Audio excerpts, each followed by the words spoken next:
Good day mga katools. Welcome sa ating channel, Rins Mechanic. So ayan guys, meron tayong bago ditong gagawin. Ito, Mitsubishi L300. Overheat na yung kaimtang. So expect natin dito head gasket lang. So sana hindi crack yung cylinder head nya.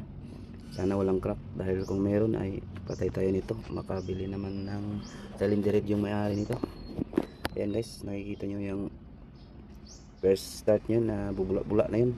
May hangin na. So let's go, paandarin natin guys. So yan mga katools, paandarin natin. I-start natin.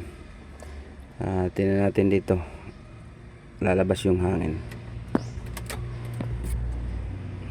So yan mga katools, Mitsubishi L300. Yan yung makina. So start na natin.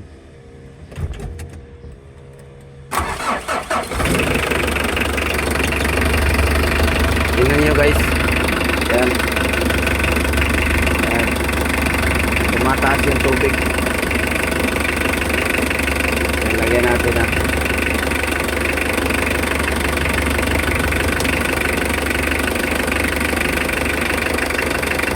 Yan, may hangin na siya. Start pa natin. First start pa lang yan guys, mga katools. First start. Ayan o. Ayan. So singaw na yung ano niya, singaw na yung head gasket. Sana lang hindi nag-crack yung cylinder head nito. Yan tingnan nyo. Ayan, kita nyo yun guys.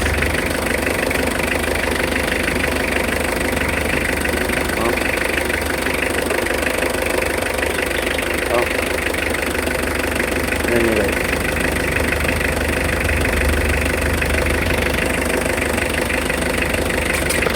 Ayan guys, bumubulwak yung tubig niya.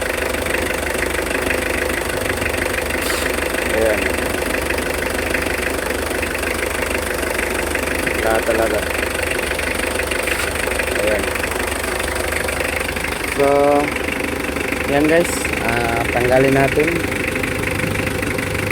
i-remove natin yung cylinder head para malaman natin kung anong sira talaga niya.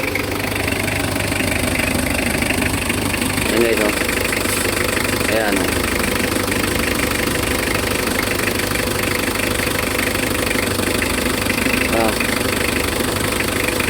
tinakpan na natin yan guys.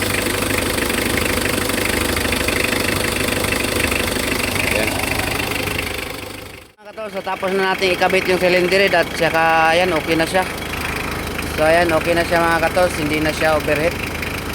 Goods na yung temperature niya. Ayan, nasa ano lang, hindi umabot ng 1/4. Yan.